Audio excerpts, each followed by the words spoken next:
Welcome back to The Explainer. Today, we're stepping into a story that is, frankly, completely devastating, yet unbelievably transcendent. We're looking at the Yagna and deeply exploring a father's betrayal. Let's just dive right in. You know, every great tragedy, literally across all of human storytelling, hinges on one single moment, just this quiet little inflection point where things could have gone differently, where one choice could have changed the universe forever. Well, this whole explainer is about that specific agonizing hinge. And what's wild is that the destruction of worlds here doesn't start with some massive cosmic war or an army of demons. It starts with an invitation. Or actually, scratch that, the weaponization of an invitation. Which brings us to the setup, the deliberate absence at Daksha's grand yagna. To really get how everything falls apart, we've got to look at this event. Daksha is hosting the most massive fire ritual the three worlds have ever seen. And the guest list?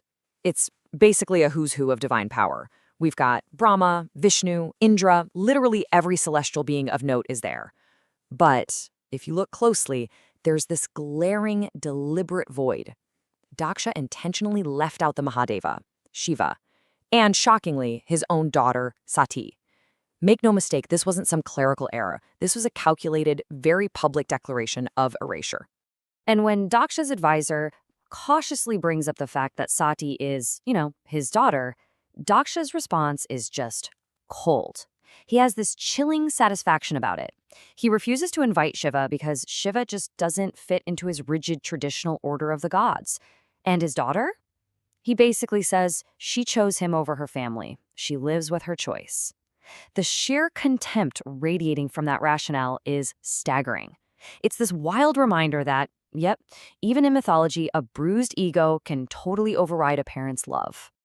So, news of this grand event eventually travels, bringing us to Shiva's warning on Mount Kailash. When Sati hears about the yagna from the passing sage Narada, she immediately rushes to Shiva. Now, Shiva doesn't get angry at the slight, not at all. Instead, he reacts with this profound, almost heavy stillness. He gives Sati a very direct, deeply protective warning. He says, when one has not been invited, one should not go, especially when the one who withheld the invitation did so out of contempt. Just take a second to absorb that logic. He sees right through it. He knows exactly the kind of trap Daksha's ego has set for them. He tells her pride is a more powerful force than love, Sati. I have seen it destroy greater things than families. Those words just hang in the air, don't they? Almost like a prophecy. I mean, Shiva, the destroyer of worlds, completely understands this fatal flaw that plagues both gods and humans. Once pride takes root, it chokes out every single memory of love. He knows showing up uninvited won't magically soften her father's heart. It's just going to give him a stage.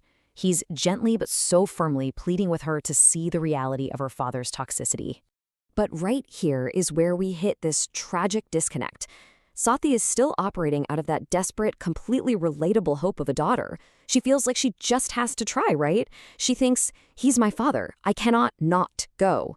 And Shiva, with this crushing, inevitable acceptance, just releases her hand. He tells her to go, but makes a promise. Whatever happens, I'm with you. I am always with you. He lets her walk toward her destiny, fully aware of the immense pain waiting for her. And that pain arrives at the yagna grounds, leading to the ultimate public humiliation. So Sati walks into this blazing, crowded fire ritual. She's completely unguarded, just hoping for a tiny sliver of fatherly affection. But instead of a welcome, Daksha weaponizes his words so every single deity there can hear him. He loudly mocks Shiva, calling him an ash-smeared ascetic who wanders cremation grounds, and tells Sati she's a living disgrace. But you know what the truly devastating part of all this is? Out of the hundreds of incredibly powerful gods standing right there, not a single one speaks up. Not one. They all just stare at the floor. Their silence is totally complicit in her humiliation. You can almost picture it. The gods frozen in guilty silence, while Daksha's expression just cracks with pure malice. Standing there, completely abandoned by the gods and verbally battered by her own father, Sati doesn't break down. She doesn't cower. Instead, something ancient just settles in her eyes. She physically trembles, but not from fear. It's from this crushing realization that the father she loved is gone, completely replaced by the arrogance of a king. Her hope shatters entirely, and what's left behind is this terrible, absolute clarity. I see now that I was too hopeful. And out of that clarity comes arguably the most blazing, powerful speech of this entire story. Sati defends Shiva's cosmic authority right to her father's arrogant face. She reminds him, and all those cowardly gods, exactly who they are insulting.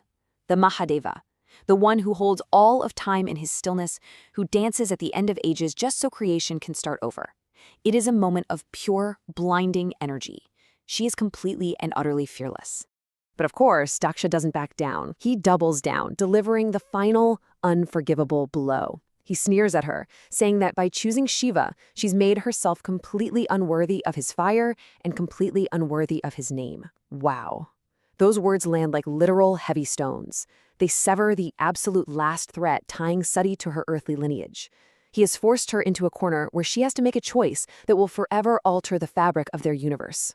Which brings us to the sacred fire and an ultimate act of transcendence. Now, it is absolutely crucial that we understand the concept of dharma here, because what Sati does next is one of the most misunderstood moments in all of mythology. Listen, Sati is not a victim. She isn't acting out of depression or helplessness. This is about acting out of the deepest sense of what is right.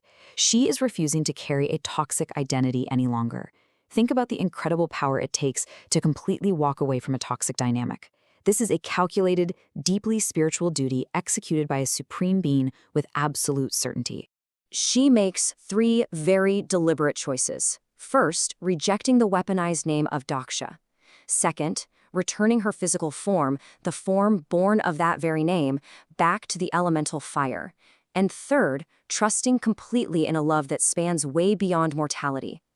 As she begins her slow, deliberate march toward the flames, something really beautiful happens. The fire doesn't repel her. It's almost like it leans in, recognizing her, just waiting for her to finally come home. She stands there, completely calm and radiant before the blazing fire. Right before she steps in, she delivers this ultimate vow of absolute, universe-bending love. I am not ending, I am transforming, and I will return to him. This isn't an end, it's the shedding of an unworthy vessel. With total reverence, she steps into the sacred flame. The fire blazes brilliant white and gold. And then, shockingly, it falls completely still. It has received her. And then, the aftermath. The deafening silence of a god's grief. In a fraction of a second, we are violently pulled away from the heat of Yagna, straight into the shattering silence of Mount Kailash. Shiva's eyes snap open. He doesn't cry out. He doesn't thrash around. He simply sits in the terrible knowledge of what just happened. The destroyer, a being who has literally watched entire ages of creation dissolve into dust without even blinking, has just lost the one being he loves. And in response to his silent, unbearable agony, Kailash itself, glowing through the distant archways, begins to weep. Let's just look at the devastating aftermath for a second. Sati is gone, consumed by the sacred fire. Daksha is standing in his court, surrounded by 100 gods who are now frozen in this deeply guilty, terrified silence. They know. They know they've just witnessed a line being crossed that can literally never be uncrossed. And they are left with a grief so vast, so absolute, that the universe itself simply doesn't have the capacity to hold it. Which leaves us with this final, truly chilling thought. We know Shiva is the destroyer. We know his power is limitless. And we know for a fact that a god in grief is never, ever a quiet thing. So, as the 3 worlds begin to tremble, we have to ask ourselves, what exactly happens when a god's